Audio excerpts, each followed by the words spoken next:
पग नहीं हिले तो हमसे हारो, बोलो राम जी की जय। पग नहीं हिले तो हमसे हारो, बोलो राम। यह धर्म, सत्य, कर्तव्य और प्रेम का महापर्व है।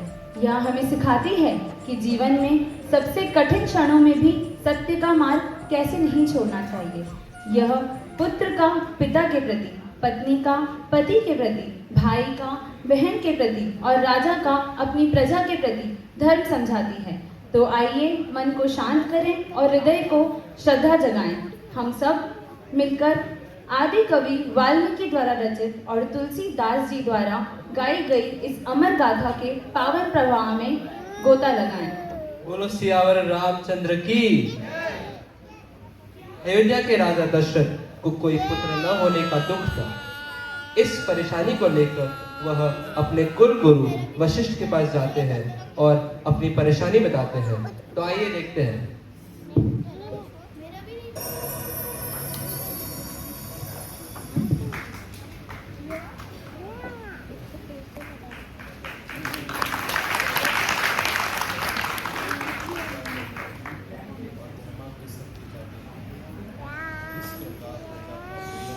राज्य की जड़ों को दृढ़ बनाने वाला होता है, उसी प्रकार राजा का न्याय प्रजा को ऊंचा उठाने वाला होता है। हे राजन, संसार में सुख के बाद दुख और दुख के बाद सुख आया करता है। घबराने की कोई बात नहीं है। भगवान की बाहें बहुत लंबी हैं, वे तुम पर अवश्य कृपा। नीति में कहा है कि जिस शरीर में प्राण नहीं, जिस सरोवर में कमल नहीं, जिस घर में दीपक नहीं, जिस राज्य में राजा नहीं, जिस राजा में न्याय नहीं, वह मरघट के समान है। हे राजा, इसी प्रकार श्रृंगी ऋषि को बुलवाओ और उनके द्वारा पुत्रेष्टि यज्ञ करवाओ।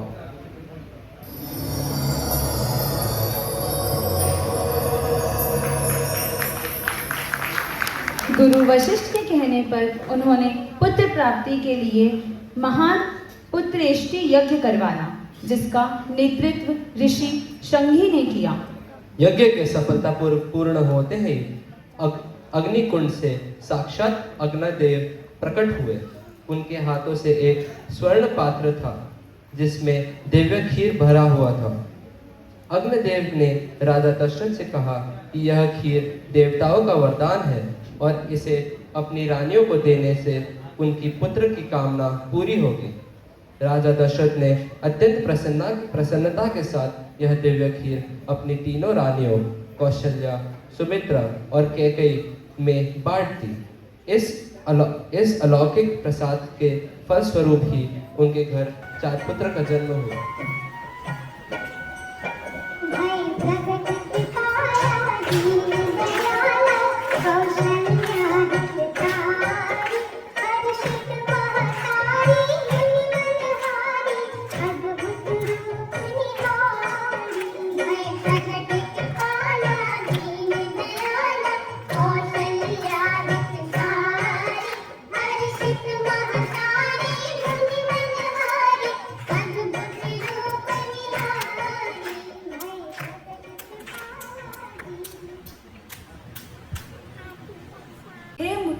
मुनिवर, कृपया आप मेरे इन पुत्रों का नामकरण करें। हे देवियों, आप तीनों बड़े भाग्यशाली हैं। भगवान ने आपको अलौकिक पुत्र रत्न दिए हैं। इनके नाम भी अनेक और उपमा रहित हैं, परंतु फिर भी मैं अपनी बुद्धि अनुसार विचार कर कहता हूँ, ये जो आनंद के समुद्र और सृष्टि के प्रत्येक परमाणु में रमण करने वाले हैं, इनका नाम राम होना उचित है। ये जो सब जगत का पोषण और भरण करने वाले हैं, इनका नाम भरत होना चाहिए। और जिनको स्मरण करने मात्र से ही शत्रुओं का नाश होता है, वे शत्रुघ्न, तथा जो अच्छे लक्षणों के स्थान और राम के प्यारे हैं, उनका नाम लक्ष्मण प्रसिद्ध होने योग्य है।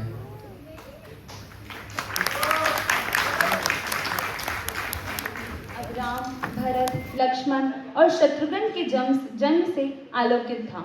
चारों राजकुमार बड़े हुए।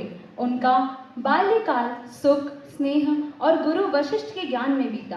राम अत्यंत शांत, मर्यादापूर्ण, जबकि लक्ष्मण उनके प्रति अगाध प्रेम से भरे हुए थे।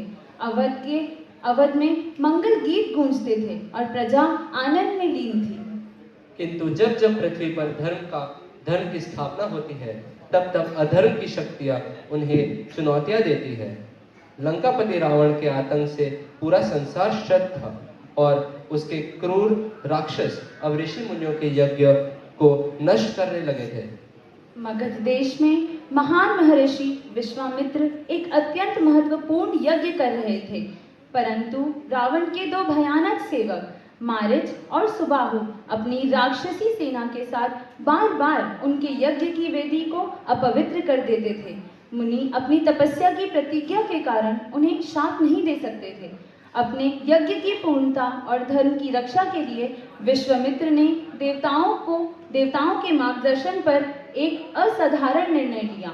उन्होंने निश्चय किया कि इन राक्षसों का वध पृथ्वी के सबसे बड़े धर्मात्मा राजा दशरथ के पुत्र राम के हाथों ही होगा। बालकों के खेल कूदने की उम्र समाप्त हो चुकी थी। अब धर्म की रक्षा का समय था। अपने यज्ञ की रक्षा के लिए और राम को अपने महान उद्देश्य का ज्ञान देने के लिए तेजस्वी महर्षि ने अपने आश्रम को छोड़कर अयोध्या की ओर प्रस्थान किया।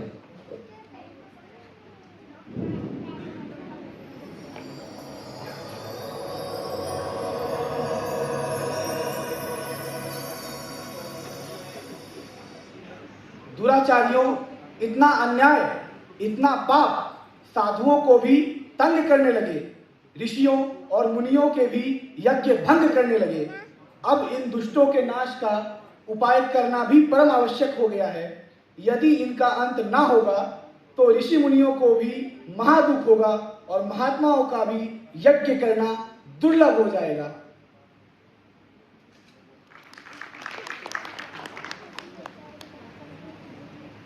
ऋषिराज के चरणों में सादर प्रणाम। चिरंजीव रहो, कल्याण हो। बतलाइए महाराज, सेवक के लिए कोई सेवा? राजन, तुम जानते हो कि हम सन्यासी वनों में अपना जीवन बिताते हैं। निर्जन स्थान और पर्वतों की कंधराओं में जाकर यज्ञ और हवन रचाते हैं, परंतु मारीच, सुबाहु आदि राक्षस हमें वहां भी सताते हैं। हमारा सारा किया कराया सब भ्रष्ट कर जाते हैं। शोक, महाशोक, बस ऋषिराज, अब नहीं सहा जाता। मैं प्रतिज्ञा करता हूं कि आपके हित के लिए हर उचित काम करूंगा। उन दुष्टों का अंत करके ही आराम करूंगा। धन्य हो राजन, इस कार्य के लिए तुम्हारा कष्ट उठाना आवश्यक नहीं है। हमारे हित के लिए केवल इतना कीजिए कि राम लक्ष्मण को हमारे संग भेज दीजिए। बोलो राजन, अब क्या कहते हो? क्या राम लक्ष्मण को देने में कोई संकोच है? प्रभु, यह आप क्या कह रहे हैं? जरा विचार तो कीजिए। इन बालकों की अवस्था देखकर आज्ञा कीजिए। हाँ, प्रतीत हुआ कि तुम भी निपट संसारियों जैसी कायरता करते हो, जो मोह के फंदे में फंसकर कर्तव्य से नीचे गिरते हो। तुम राम लक्ष्मण को साधारण बालक जानते हो और उन्हें अपना पुत्र मानते हो, परंतु यह नहीं समझते कि निर्गुण ब्रह्म ने दुष्टों का नाश करने के लिए सगुण रूप धारण किया है। संतों को सुख देने के लिए ही रघुवंश का नाम प्रकाशित किया है। आपका यह हितकारी उपदेश ममता के मार्ग में निष्फल होता है, इसलिए मोह का पराक्रम दृढ़ और निश्चल होता है। फिर वही बात, फिर वही कायरता। राजन, क्या सूर्यवंश की रीति इसी प्रकार निभाते हो? क्या ममता और मोह में फंसकर ही संसार में यश पाना चाहते हो? क्या साधु सेवा और धर्म पालन का झूठा ही आडंबर रचाया है? बस बस, रहने दो। क्षमा, क्षमा ऋषिराज। ठहरिए महात्मन, जरा और ठहरिए।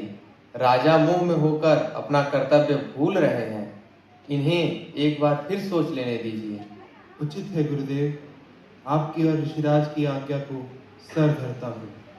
धर्म की रक्षा के लिए मोह ममता को वश करता हूँ।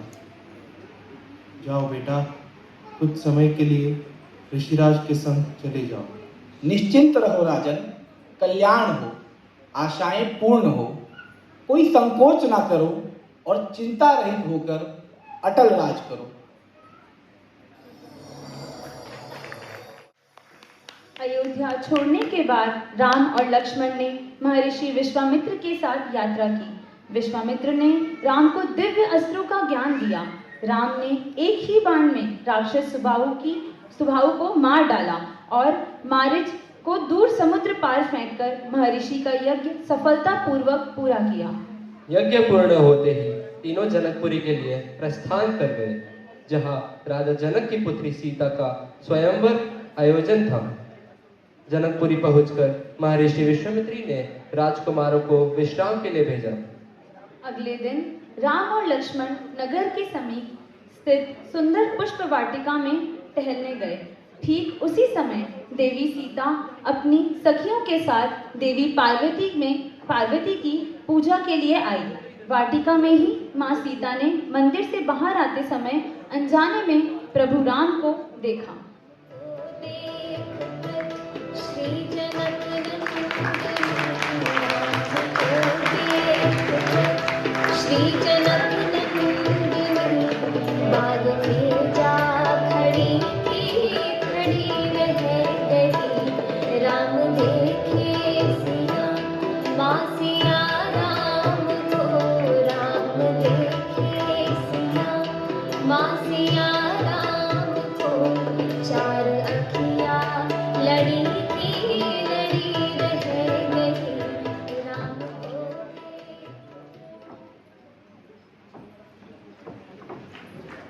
पुष्प वाटिका के प्रथम दर्शन के बाद अब वह शुभ घड़ी आ पहुंची थी, जिसका जनकपुरी बेसब्री से इंतजार कर रही थी। राजकुमारी सीता का स्वयंवर। महाराज जनक ने प्रतिज्ञा की थी, जो भी वीर राजकुमार और राज भगवान शिव के अति विशाल और भारी धनुष पिनाक पर प्रत्यंचा चढ़ाएगा, उसी के साथ उनकी पुत्री सीता का विवाह होगा। देश विदेश से बड़े बड़े शूरवीर राजा और राजकुमार अपने बल का प्रदर्शन करने के लिए आए। वे सभी एक एक उस भव्य धनुष के पास पहुंचे।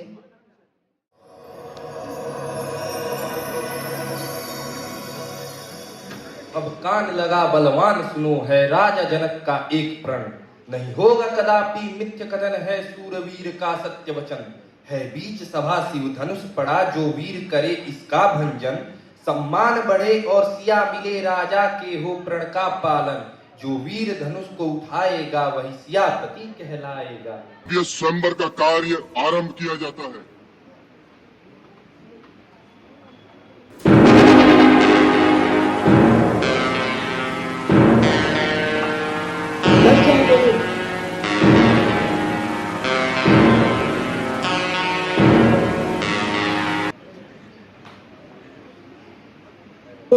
लज्जा, हे वीर कहलाने वालों, अब तो अपनी छाती पीटना बंद करो। जो वीरता के नाम को कलंकित करे, ऐसे कायरों को लज्जा आनी चाहिए। आज यह सिद्ध हो गया है कि इस संसार से वीरता विदा हो चुकी है। क्षत्रियत्व की मर्यादा हवा में उड़ गई है। राजकुमारों से आशा रखना व्यर्थ है, जो क्रोध में गरजते हैं पर युद्ध में सिंह बनना भूल जाते हैं। ये केवल भीड़ जुटाने के लिए ही उपयुक्त है। आज मैं अपनी पुत्री को कुंवारी बिठाने की व्यवस्था देख रहा हूं। जाओ हे अभिमानी राजकुमारों, अपने अपने महलों में लौट जाओ। यदि तनिक भी लाज शेष है तो अपनी स्त्रियों के आंसू में डूबकर सो जाओ। बस महाराज बस, इतनी अनुचित और लज्जा भरी बातें कहने से पहले आपको याद नहीं आया कि इस भरी सभा में सूर्यवंशी रघुकुल नंदन श्री राम भी बैठे हुए हैं, और आप श्री रामचंद्र जी के सामने वीरता की चुनौती दे रहे हैं। मुझे मेरे भैया की सौगंध, अगर गुरुवर मुझे आज्ञा दें तो यह निर्जीव धनुष क्या चीज है। मैं पूरे ब्रह्मांड को गेंद की तरह उछाल कर इस तरह पटकूं कि इसके टुकड़े टुकड़े हो जाएं। शांत बेटा लक्ष्मण, शांत। मेरी एक प्रार्थना सुनो, हाथ जोड़ विनती करूं, चरण नवाऊं शीश। राजा ने अनुचित वचन आज कहे जगदीश।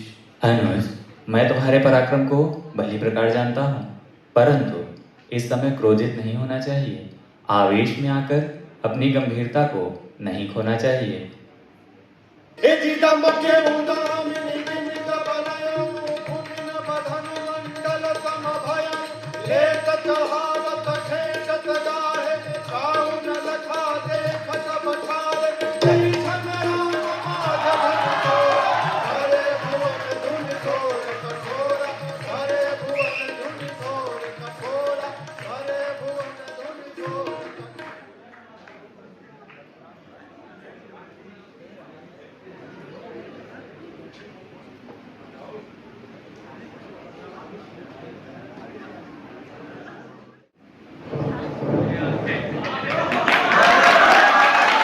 किसने तोड़ा है? शंकर की पवित्र कमान पर किस दुष्ट ने हाथ छोड़ा है? इतना साहस, इतनी निडरता। महाराज, इतना क्रोध न करें। शिव धनुष तोड़ने वाला आपका कोई सेवक ही होगा। सेवक? कौन सेवक? किसका सेवक? शंभू का धनुष तोड़ने वाला मेरा सेवक। एक धनुष टूट गया, उसमें इतना क्रोध करने की क्या बात है? हमने तो बचपन में कई धनुष तोड़े हैं, तब तो हमें कोई कुछ नहीं बोला। अरे मूढ़ बालक, तुझे इतना अभिमान, शंकर की पवित्र कमान का इतना अपमान। क्या तुम मेरे क्रोध को नहीं जानते हो, जो इतने छोटे मुख से बड़ी बातें बखानते हो? मैंने कई बार पृथ्वी को क्षत्रिय विहीन करके ब्राह्मणों को दान दे दिया है। तब तो आप बड़े ही बलवान हैं और अपने मुख से अपनी बड़ाई करने में भी परम सुजान हैं। अरे मूर्ख, मैं तुझे बालक जानकर ही छोड़ रहा हूँ। तेरी छोटी अवस्था पर तरस खाता हूँ। नहीं तो क्यों नहीं? आप तो निसंदेह ऐसे ही हैं, परंतु महाराज, मैंने भी आपको ब्राह्मण समझकर ही अब तक कुछ नहीं कहा है। कठोर बालक, फिर वैसे ही कटु वचन बोलकर जले हुए को और जलाता है। अरे मूर्ख, आप ही अपना काल क्यों बुलाता है? महात्मन, शांति कीजिए, बच्चों की बातों पर ध्यान न दीजिए। नाथ, इतना क्रोध करके अपने मन को क्लेश न दीजिए। यह बालक है, इसे अज्ञानी समझकर क्षमा कीजिए।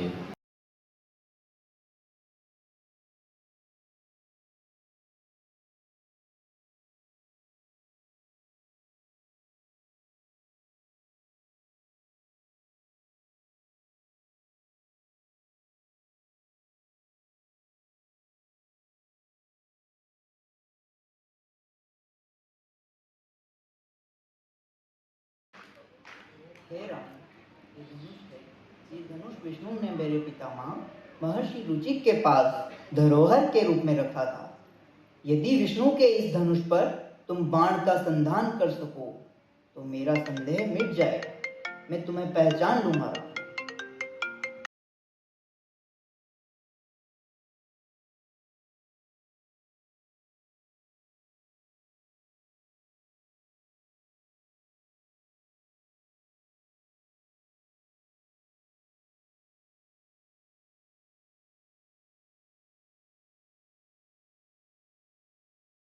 पूर्व जनकपुरी में धूमधाम से तैयारी चालू होती है।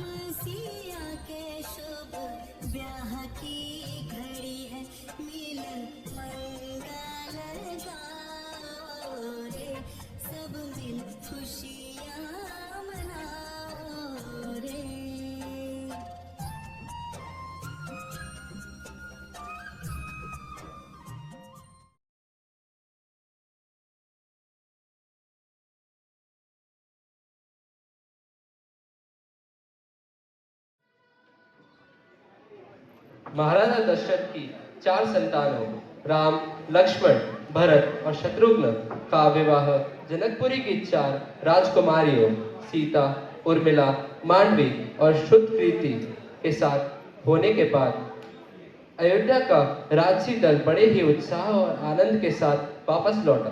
नगर में उत्साह का माहौल कई दिनों तक बना रहा। लगभग 1 वर्ष सुखपूर्वक व्यतीत हुआ। अब राजा दशरथ वृद्ध हो रहे थे। अपनी जीवन का अंतिम और सबसे महत्वपूर्ण कर्तव्य निभाने के लिए उन्होंने अपने सबसे प्रिय और गुणवान पुत्र श्री राम को अयोध्या का युवराज बनाने का निर्णय लिया। उन्होंने सभी मंत्रियों, दरबारियों और प्रजा की सहमति से शुभ मुहूर्त में राम के राज्य अभिषेक की घोषणा कर दी। पूरे नगर में राम के राज्य अभिषेक का समाचार फैल गया। हर नागरिक उत्सव की तैयारी में जुट गया, किंतु एक खुशी के माहौल में एक ईर्ष्यालु और कुटिल दासी के मन में विष उत्पन्न हो रहा था। यह थी रानी कैकेयी की दासी मंथरा। जैसे ही मंथरा को यह समाचार मिला कि राम का राज्याभिषेक होने वाला है, वह तुरंत रानी कैकेयी के पास गई। कैकेयी तो इस समाचार से प्रसन्न थी, पर मंथरा ने अपने कुटिल विचारों से रानी का मन दूषित करना शुरू कर दिया।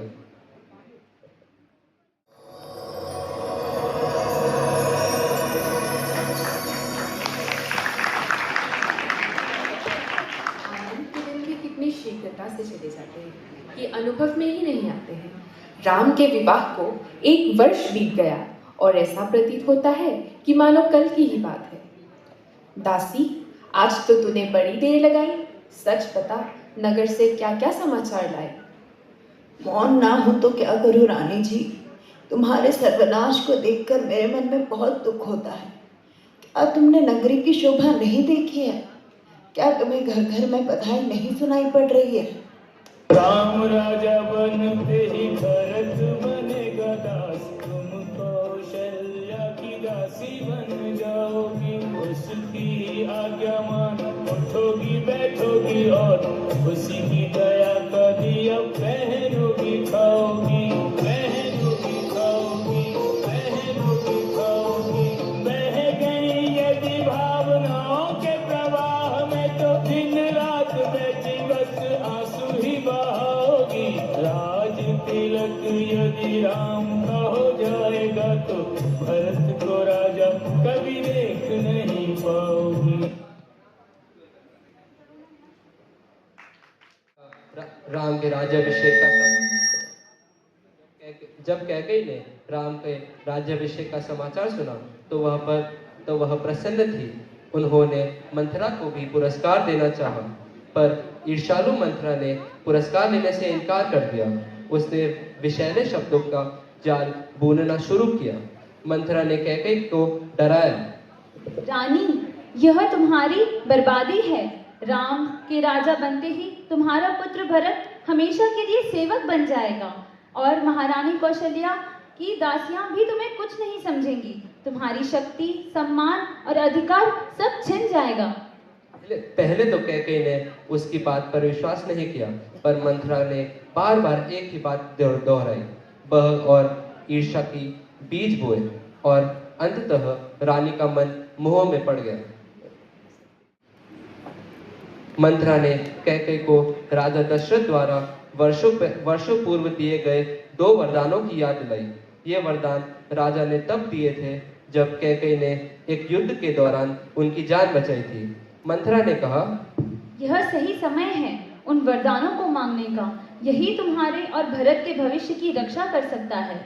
रानी कैकेयी अब पूरी तरह मंथरा के वश में थी। क्रोध, भय और महत्वाकांक्षा से भरकर उन्होंने अपने महल के कोक भवन में जाने की निर्णय लिया। उन्होंने अपने सारे आभूषण उतार दिए और मैले वस्त्र धारण कर फर्श पर लेट गई।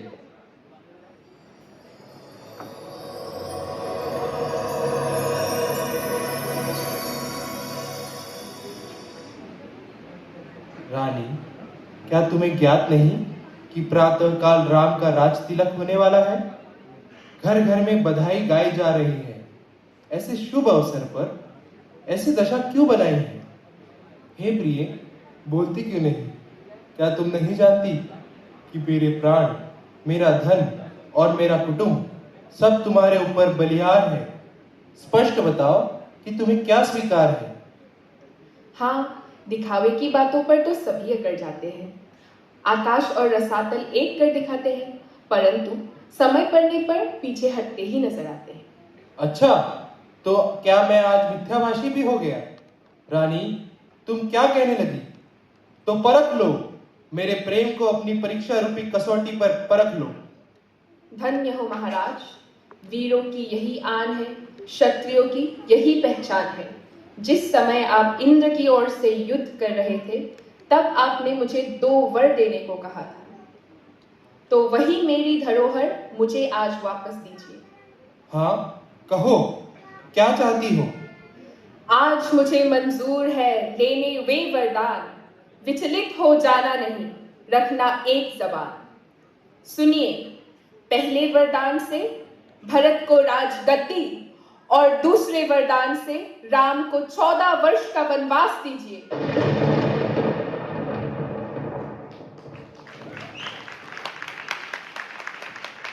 रानी कैकेयी द्वारा वरदान मांगने पर राजा दशरथ शोक में डूब गए, परंतु श्री राम ने एक क्षण भी विलंब नहीं किया।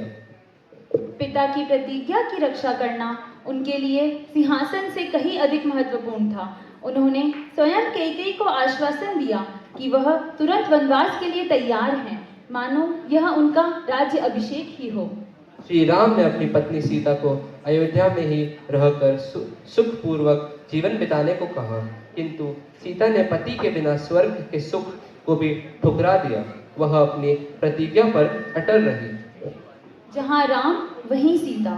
उधर छोटे भाई लक्ष्मण ने भी भाई की सेवा और धर्म की रक्षा के लिए सभी सुखों का त्याग कर दिया। उन्होंने कहा, मेरे लिए अयोध्या, माता पिता और सुख सब कुछ आप ही है भ्राताश्री। तीनों ने तुरंत राजसी वस्त्रों का त्याग किया, वल्कल वस्त्र धारण किए और राजा दशरथ या अयोध्या के नागरिकों के विरोध की एक बार भी परवाह नहीं करी। राम के इस महान त्याग और धर्म निष्ठा में युगों युगों से चली आ रही रघुवंश की उस अटल परंपरा का निर्वाह हुआ। रघुकुल रीत सदा चली आई, प्राण जाए पर वचन न जाए। और इस प्रकार धर्म की स्थापना हेतु और पिता के वचन की लाज रखने के लिए अयोध्या के प्रिय राजकुमार राम, पत्नी सीता और भाई लक्ष्मण ने 14 वर्षों का वनवास के लिए प्रस्थान किया।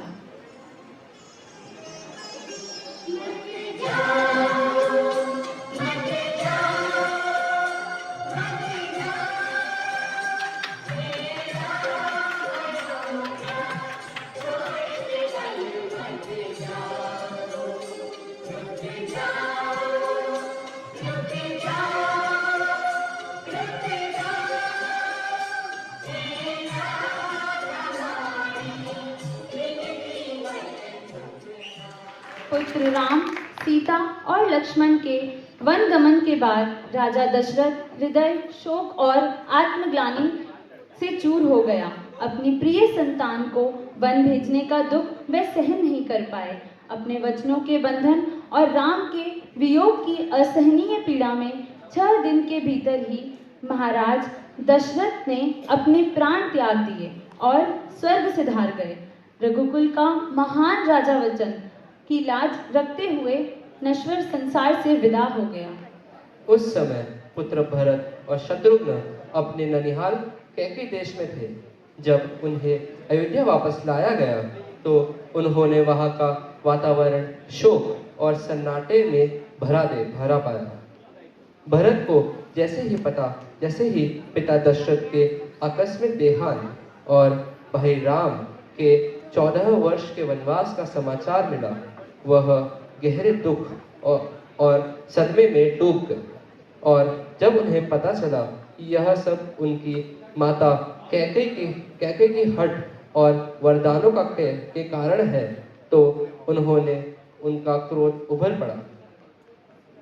भरत ने अपनी माता के इस कृत्य की घोर निंदा की और राज्य तथा राज सिंहासन को पूर्णतः अस्वीकार कर दिया। उन्होंने दृढ़ता से घोषित किया, राम ही अयोध्या के वास्तविक राजा हैं। अपने माथे से माता के इस पाप को धोने के लिए और राम को वापस अयोध्या लाने के संकल्प के साथ भरत ने राजसी वस्त्रों का त्याग किया। उन्होंने तपस्वियों के समान साधारण वेश धारण किया और अपने गुरु वशिष्ठ तथा सभी दरबारजनों, माताओं और सेना के साथ उसी मार्ग पर पैदल वन की और चल पड़े जिस मार्ग पर श्री राम गए थे। उनका एकमात्र लक्ष्य था राम को मनाकर अयोध्या वापस लाना। प्रजा मेरे राज्य में क्या सुख पाएगी? यदि मैं गद्दी पर बैठा तो पृथ्वी रसातल को चली जाएगी। भरत, तुम क्यों रोते हो? तुम्हें अयोध्या की रक्षा करनी है, इतने अधीर मत बनो। माता, तुम बोलती भी नहीं, क्या तुमने अपने राम को इतना भुला दिया? बोलो माँ, तुम्हें राम की सौगंध। क्या कहूँ राम, कुछ नहीं कहा जाता है। चुप रहो, बिन कहे रहा नहीं जाता है। कर्मों की गति का भेद कोई क्या जाने, होनी करती है खेल सदा मन माने। मुझको पापिन निर्दयी नाम पाना ही था, बन गई घृणा की पात्र, हाय जन जन की। पुत्र, तुम्हारा वनवास किस प्रकार कटता होगा? हे विधाता, मेरे कोमल किशोरों को यह कैसी कठिन परीक्षा में ला डाला। माता जी, आपके चिंतित होने का कोई भी कारण नहीं। भाग्य को बुरा कहना या विधाता पर दोष लगाना किसी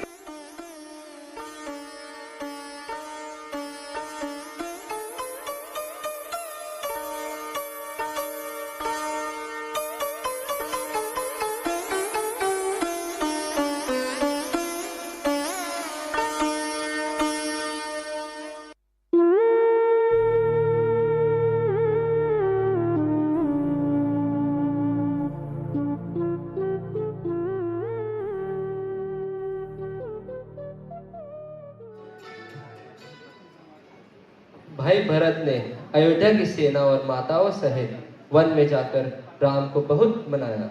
उन्होंने बार बार अनुनय विनय किया कि वह अयोध्या लौटकर राज सिंहासन ग्रहण करें, किंतु श्री राम अपने पिता के वचन के प्रति अटल रहे। उन्होंने भरत को धर्म का महत्व समझाया और कहा कि वे 14 वर्ष के वनवास पूर्ण किए बिना अयोध्या वापस नहीं लौटेंगे।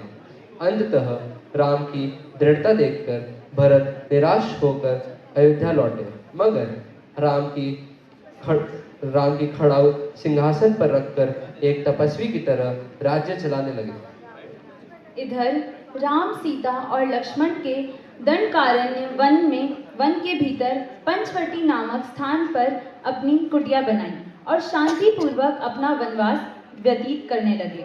कुछ समय बीता। एक दिन राक्षसराज रावण की बहन भयंकर राक्षसी शूर्पणखा उसी वन से गुजर रही थी। उसकी दृष्टि अचानक राम की अनुपम सुंदरता और अलौकिक तेज पर पड़ी। शूर्पणखा का हृदय तुरंत राम के प्रति मोह से भर गया। वह अपने राक्षसी रूप को त्याग कर एक सुंदर स्त्री का वेश धारण कर राम के सामने आई और उनसे विवाह का प्रस्ताव रखने लगी।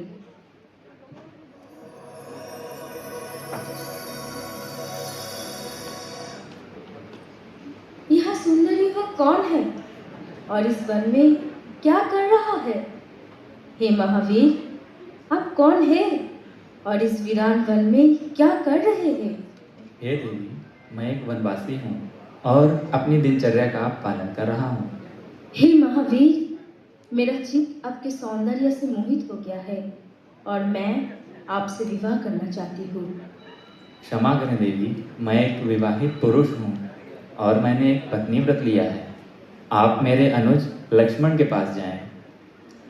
हे शूरवीर, मैं आपके बाहुबल पर मोहित हूँ और आपकी अर्धांगिनी बनना चाहती हूँ। नहीं देवी, मैंने भैया और भाभी की सेवा का प्रण लिया है। मैं आपसे विवाह नहीं कर सकता।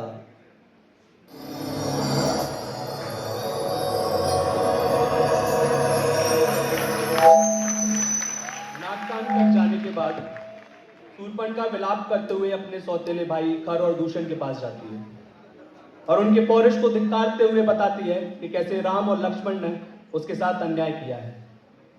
खर और दूषण तब अपनी पूरी सेना के साथ श्री राम पर आक्रमण कर देते हैं और श्री राम अकेले ही खर और दूषण और उनकी समस्त राक्षसी सेना का वध कर देते हैं। तत्पश्चात क्रोध से भरी शूर्पणखा रावण के पास जाती है और विलाप करके रोने लगती है और रावण को बताती है कि अयोध्या के राजा दशरथ के पुत्र राम और लक्ष्मण ने उसका ये हाल किया है। वे दोनों भाई बल और प्रताप दोनों में अतुलनीय हैं। उनके साथ एक सुंदर स्त्री भी है और विधाता ने उसे ऐसा रूप और सौंदर्य दिया है कि उस पर करोड़ों रति न्योछावर हैं।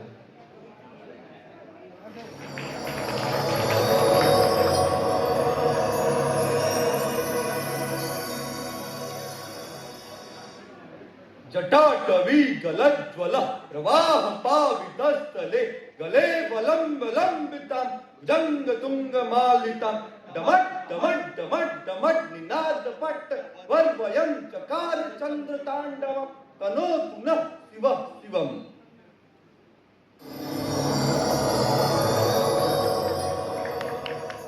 शूर्पणखा की बात को सुनकर रावण को एक विचार आता है, मां सीता का हरण कर लेने का।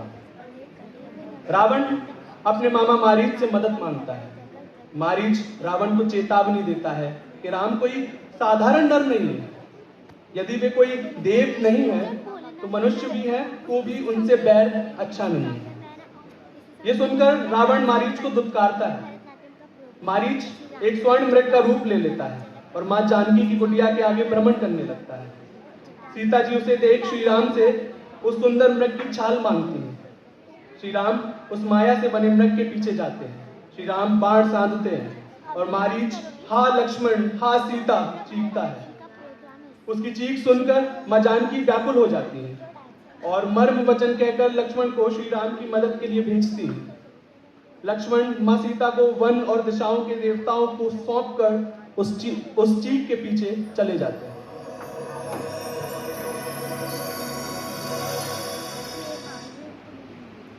जग में उसका यश फैला जो संत जनों को देता है, चंचल माया है दुनिया की मूर्ख उसको सेता है। रीत यही है नियम यही है और ज्ञान यही है वेदों का, बोता है सो पाता है जो देता है सो लेता है। भिक्षाम देहि भिक्षाम देहि। आइए महात्मन, कंदमूल स्वीकार कीजिए। आनंदित रहिए देवी, सौभाग्यशाली हो। परंतु देवी, तुम दूर से भिक्षा क्यों दिखाती हो, आगे क्यों नहीं आती हो? किंतु ब्राह्मण देव, मैं इस रेखा को पार नहीं कर सकती। भिक्षा ना देना हो तो ना दो देवी, परंतु इस ब्राह्मण का तिरस्कार ना करो। ठीक है, हम तुम्हारे द्वार से भूखे चले जाएंगे।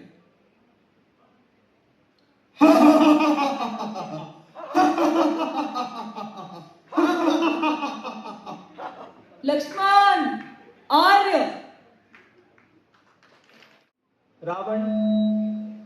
रावण मां सीता को अपने रथ पर बिठा आकाश मार्ग से लंका की ओर प्रस्थान करता है। सीता के विलाप को सुनकर गृधराज जटायु आकाश में सहायता के लिए आते हैं। जटायु मां सीता को पहचान जाते हैं और कहते हैं, पुत्री भय मत कर। जटायु ने चोट से मार मारकर रावण के शरीर को विदीर्ण कर डाला। तब खिसियाते हुए रावण ने अपनी कटार निकालकर जटायु के दोनों पंख काट डाले और निकल गया लंका की ओर। मां जानकी पर्वत पर बैठे वानरों को देखकर कुछ वस्त्र नीचे गिरा देती है। इस प्रकार रावण हरण करता है मां सीता का।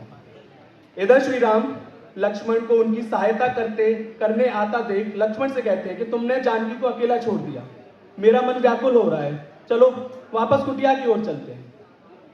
मां जानकी से रहित कुटिया को देखकर श्री राम साधारण मनुष्यों की भांति विलाप करने लगते हैं। वे वृक्षों से लताओं से पूछते हुए वन में मां जानकी को खोजते हैं।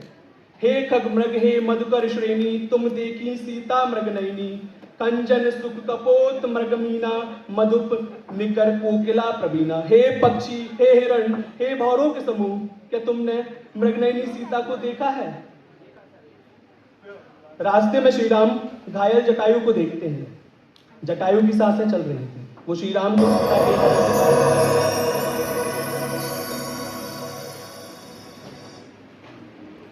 जग में उसका यश फैला जो संत जनों को देता है, चंचल माया है दुनिया की मूर्ख उसको सेता है। रीति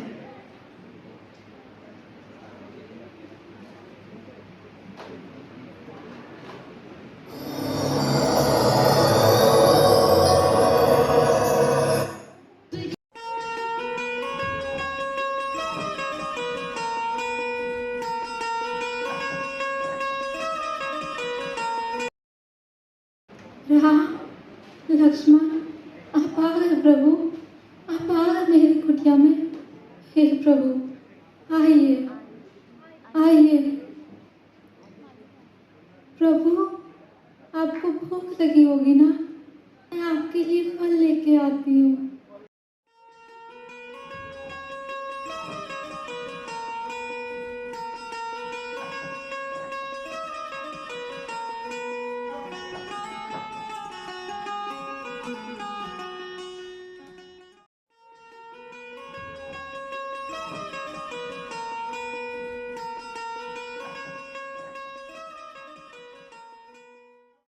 माता, क्या आप सुग्रीव का पता जानती हैं?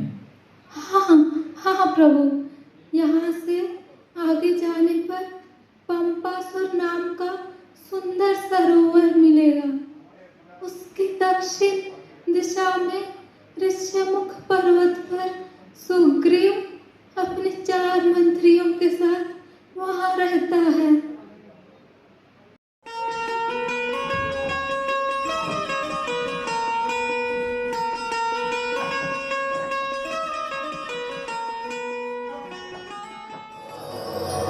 सुग्रीव की खोज में श्री राम और लक्ष्मण ऋष्यमुख पर्वत के निकट जाते हैं। ऋष्यमुख पर्वत पर सुग्रीव अपने मंत्रियों के साथ रहते हैं। धनुष कंधे पर लिए उन 2 युवकों को उस ओर आता देख सुग्रीव भयभीत हो जाते हैं। उन्हें लगता है कि ये बाली के भेजे हुए कोई दूत हैं जो सुग्रीव की खोज में है। सुग्रीव हनुमान जी को उन दोनों की यथार्थ बात जानने के लिए भेजते हैं।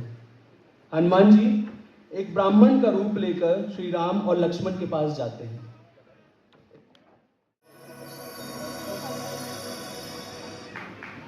हे युवकों, आप इस वीरान वन में कहाँ भटक रहे हैं? हम अयोध्या नरेश राजा दशरथ के पुत्र हैं। अच्छा, क्या नाम है आप महावीरों का? ये मेरे भैया श्री राम और मैं इनका अनुज लक्ष्मण हूँ।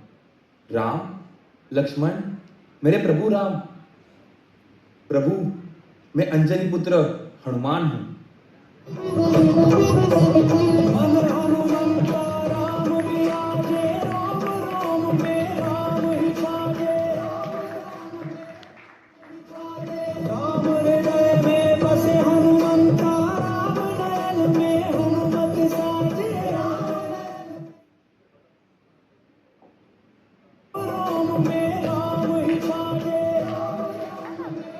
श्री राम और लक्ष्मण को सुग्रीव से भेंट कराने ले जाते हैं। सुग्रीव श्री राम को बताते हैं कि एक दिन उन्होंने आकाश में किसी स्त्री को विलाप करते हुए जाते देखा था।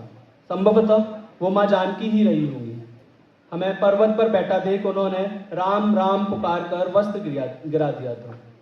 सुग्रीव माँ सीता के उस वस्त्र को श्री राम को देते हुए वचन देता है कि मैं सब प्रकार से आपकी सेवा करूंगा, जिस प्रकार से माँ जानकी आपको मिल जाए। सुग्रीव का वचन सुन रघुवर हर्षित होते हैं और राम सुग्रीव को किष्किंधा नरेश बनाने का वचन देते हैं। तब श्री राम बाली का वध कर सुग्रीव को राजा बना देते हैं।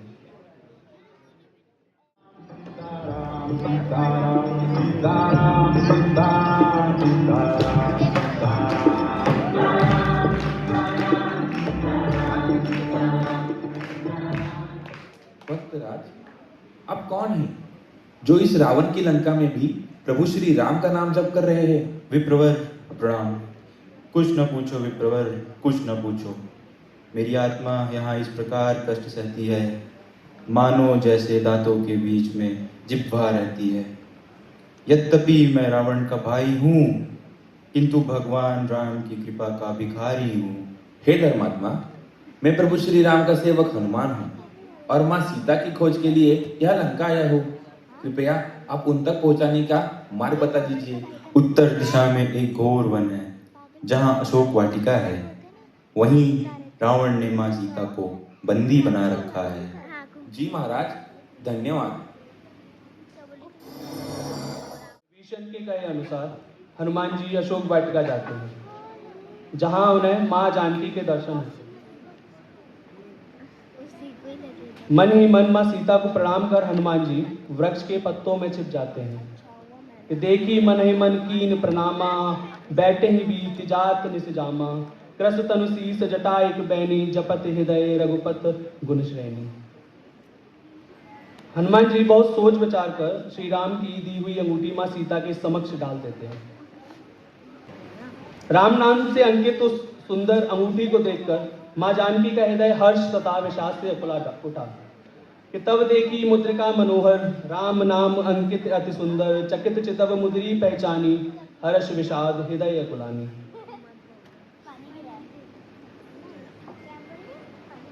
हनुमान जी मां सीता के समक्ष प्रकट होते हैं और उन्हें विश्वास दिलाते हैं कि वे श्री राम के दूत हैं। श्री रघुनाथ जी का संदेश देकर हनुमान जी शीश झुकाकर मां सीता का आशीर्वाद लेते हैं।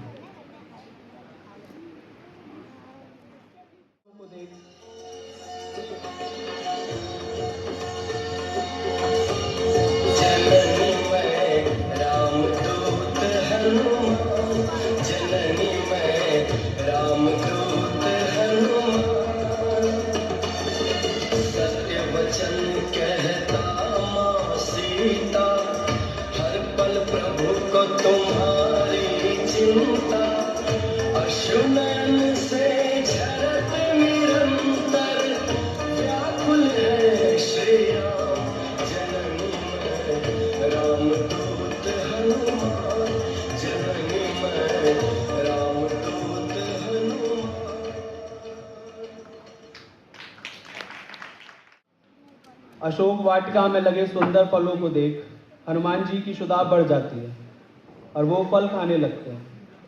वाटिका के योद्धा रखवाले हनुमान जी को रोकते हैं, उन्हें हनुमान मार देते हैं। रावण पुत्र अक्षय कुमार हनुमान जी को पकड़ने आता है और हनुमान जी अक्षय कुमार का वध कर देते हैं। अपने भाई के वध का प्रतिशोध लेने इंद्रजीत हनुमान से युद्ध करता है और वह ब्रह्मास्त्र का संधान कर हनुमान जी को बंदी बना देता है।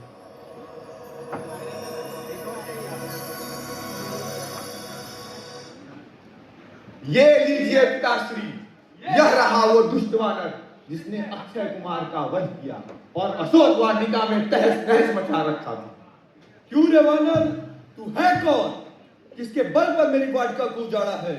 अरे अभिमानी, क्या मेरा भय भी ना विचारा है? आखिर तू है कौन? किसका भेजा लंका में आया है? मैं अंजनी पुत्र हनुमान हूँ, महाराज सुग्रीव का मंत्री और प्रभु श्री रामचंद्र जी का आज्ञाकार हूँ।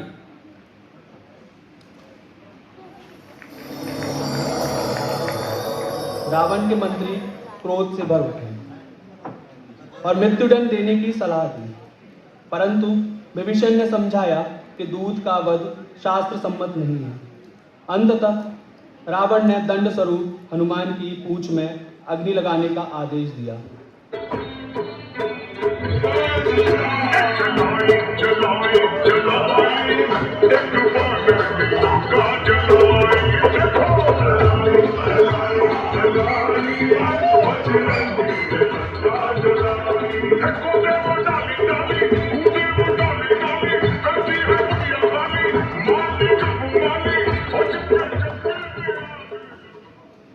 एक विभीषण के घर को छोड़ हनुमान जी ने एक ही क्षण में सारा नगर जला डाला। साधु अवज्ञा कर पलो ऐसा, जरय नगर अनाथ कर जैसा, जारा नगर निमिष एक माही, एक विभीषण कर ग्रहणा है।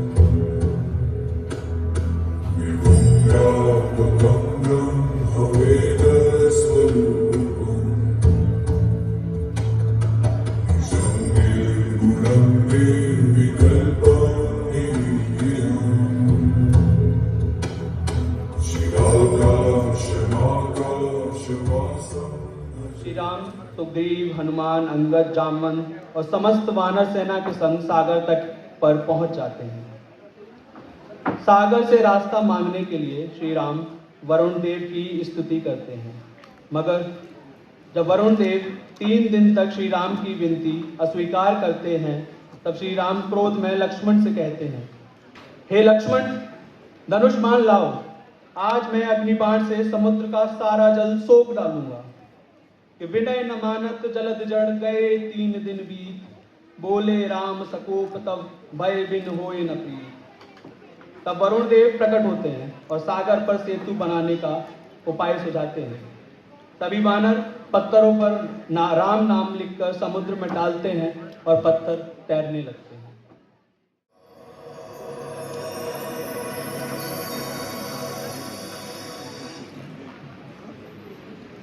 देवता, गंधर्वों और दैत्यों का कौन महाराज है? लंकेश रावण, लंकेश रावण। इतना अभिमान, इतना अहंकार, तू है कौन? बानर या मानव संतान? लंकेश, तुम्हारा कुल श्रेष्ठ है, किंतु वेदों का ज्ञाता होकर भी ऐसा पाप कर्म किया है, माता सीता का हरण किया है। गंवार, सोच के नहीं बोलता, अमृत के पात्र में है विष घोलता। यदि तुम अपना भला चाहते हो तो मेरी बात सुनो।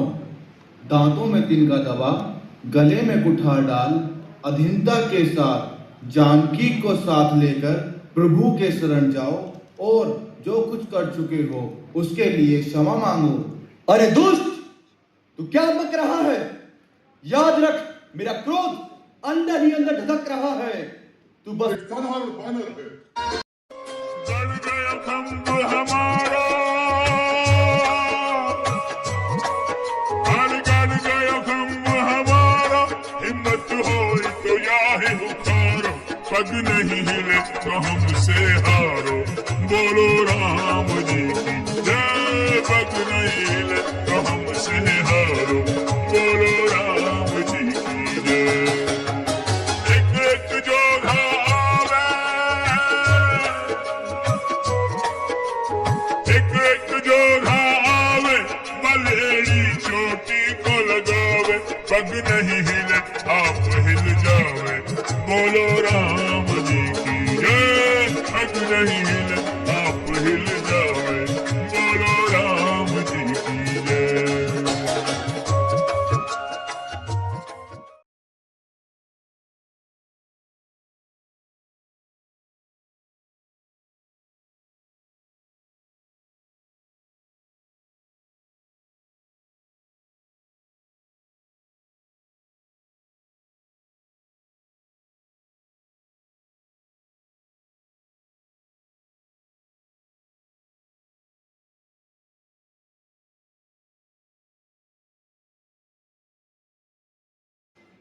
बस लंकेश, बनके क्यों अनजान तू अज्ञान के पथ पे चला।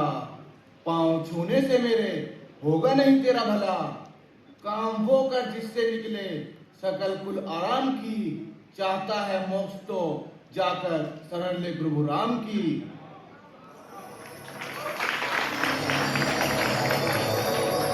रावण ने अंगद के शांति प्रस्ताव को ठुकरा दिया।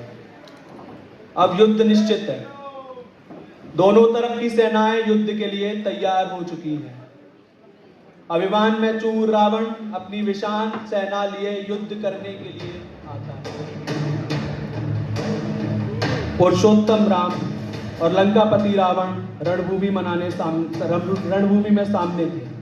रावण मायावी शक्ति से सुसज्जित श्री राम पर टूट पड़ा। अस्त्र शस्त्रों का ऐसा तांडव मचता है कि स्वर्ग और पाताल दोनों कांप उठते हैं। रावण का प्रत्येक बाण राम के लिए काल बनकर आता है, परंतु प्रभु राम के हाथों में धनुष वही पुष्पक है जो अधर्म का संहार करने आया है। एक भीषण प्रहार के बाद रावण के हाथों से धनुष छूट जाता है। क्षण भर के लिए युद्ध क्षेत्र स्तब्ध हो जाता है। राम, जिनके लिए धर्म सर्वोपरि है, वह इस अवसर का लाभ नहीं लेते। उनकी वाणी गूंजती है, उठो लंकेश, अस्त्र उठाओ, एक योद्धा की भांति निडर होकर युद्ध करो।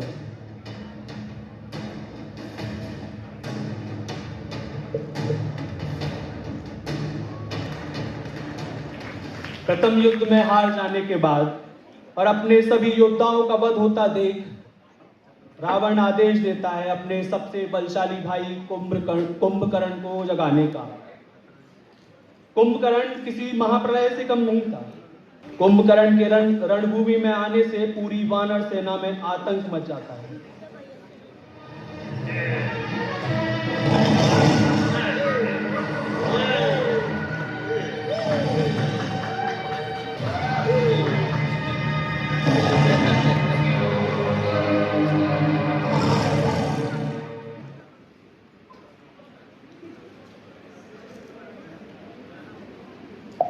मुझे क्यों जगाया? ऐसी क्या विद्वान पड़ी? चारों ओर से सुग्रीव की वानर सेना ने हमें घेर लिया है। परंतु क्यों? अयोध्या के राम को लंका से क्या काम, क्या चाहिए उन्हें? अपनी पत्नी लंकेश सीता को हर लाए हैं। अपनी पत्नी? क्या सीता को हर लाए? साक्षात जगदम्बा को हर लाए? कुंभकर्ण के रणभूमि में आने से पूरी वानर सेना में आतंक मच जाता है।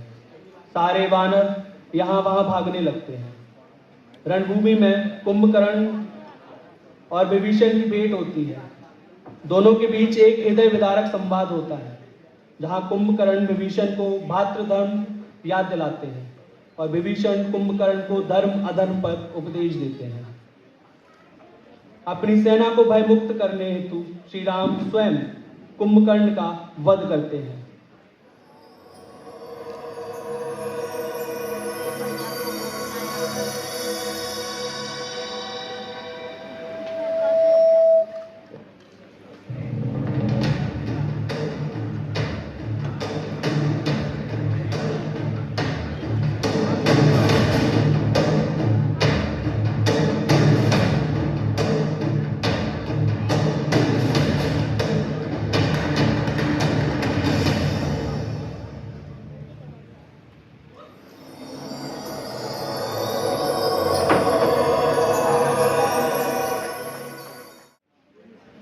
कुंभकर्ण के वध के बाद रावण अपने सबसे प्रिय पुत्र मेघनाद को रणभूमि में भेजते हैं।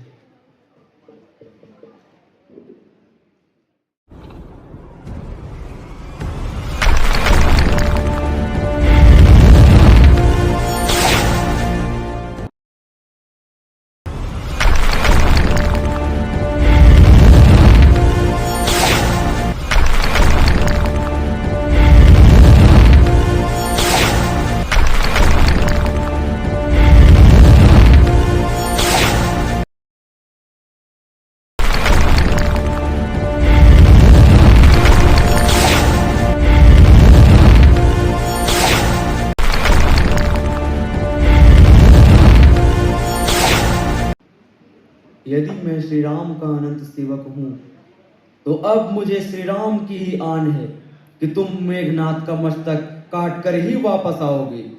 लक्ष्मण, यदि तुझे श्री राम की आन है तो इंद्रजीत को भी अपने देश की आन है। इंद्रजीत के जीते जी इस देश पर शत्रु अपना विजय पटाखा कभी नहीं फहरा सकता। ले संभाल इसे। लक्ष्मण और मेघनाद के भीषण युद्ध में मेघनाद शक्तिबाण का प्रयोग करता है और लक्ष्मण मूर्छित हो जाते हैं और मृत्युशैया पर होते हैं। विभीषण के सुझाव से हनुमान सुषेण वैद्य को लेकर आते हैं, मगर उपचार के लिए आवश्यकता है सूर्य उदय से पहले हिमालय पर मिलने वाली संजीवनी बूटी की। और तब हनुमान जी संजीवनी बूटी लेने जाते हैं। अपने स्वामी के भैया लक्ष्मण के बचाने प्राण, अपने स्वामी के भैया लक्ष्मण के बचाने प्राण। संजीवनी बूटी लेने चले हनुमान, संजीवनी बूटी लेने चले हनुमान, संजीवनी बूटी लेने चले हनुमान।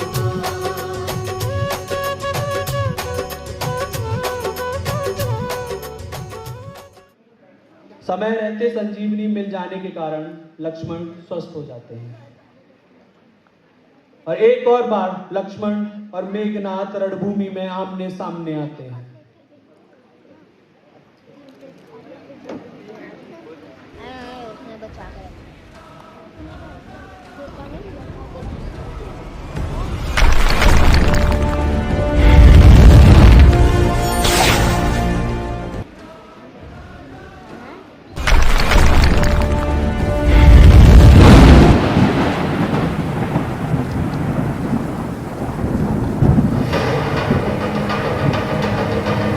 लक्ष्मण मेघनाद का वध कर देते हैं। मेघनाद के वध के बाद मंदोदरी रावण के पास आती है। यही रात भारी बस एक रात की अब कहानी है सारी, यही रात अंतिम, यही रात भारी। सीता को छोड़ दीजिए। कल सूर्यास्त तक युद्ध का निर्णय हो जाएगा। निर्णय हो जाएगा कि सूर्यवंशी राम का सूरज डूबेगा या पुलस्त वंश का नामो निशान मिट जाएगा। सीता सौभाग्य विहीन होगी या मंदोदरी। नहीं नहीं नाथ, ऐसा मत कहिए। कोप उजड़ गई, मैं शमशान हो गया। अब मुझे सुहाग विहीना न बनाए।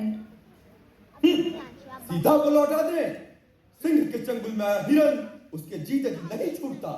इतिहास में उल्लेख रहेगा कि रावण के जीते जी त्रिलोक की समस्त दैवी शक्तियां मिलकर भी सीता को लंकेश से मुक्त न करा सकी। राम साधारण नर नहीं है महाराज। जब तक राम और रावण दोनों पृथ्वी पर रहेंगे तब तक भय का अंत कैसे होगा? तुम राम को भगवान मानती हो सकता है वो साधारण नर नहीं है। इंद्रजीत भी उसे नारायण कहा गया। यदि वह नारायण भी है तो भी जीत रावण की ही होगी, जिसे मारने के लिए भगवान को स्वयं धरती पर दर दर भटकना पड़ा। उसकी यश गाथा संसार कैसे भूल पाएगा? रावण मर जाएगा पर झुकेगा नहीं, परमवीर रावण अमर रहेगा।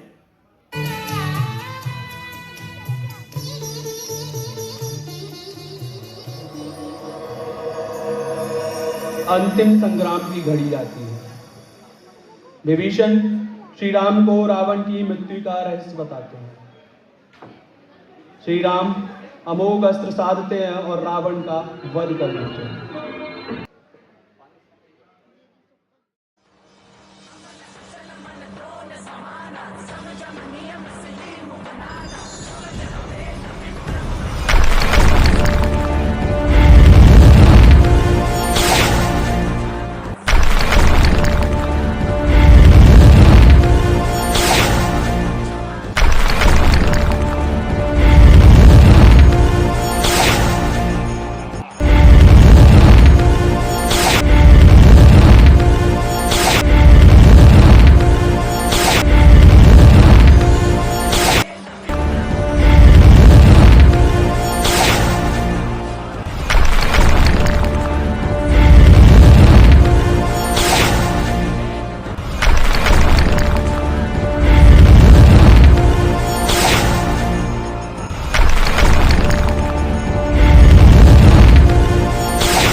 श्री राम मां जानकी को अशोक वाटिका से वापस लाते हैं और विभीषण का राज्य अभिषेक कर उसे लंका का राजा बनाकर अयोध्या की ओर प्रस्थान कर देते हैं।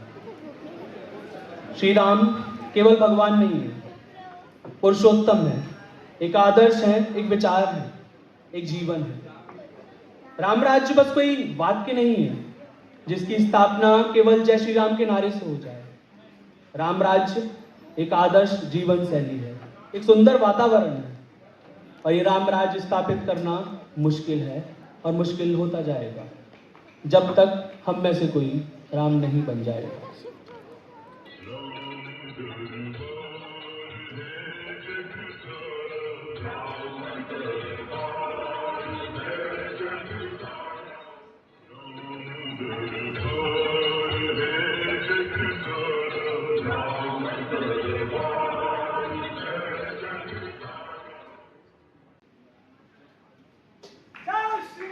जय श्री राम।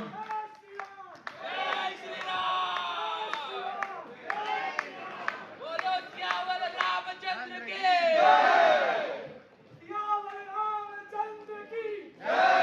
पवन सुत हनुमान की।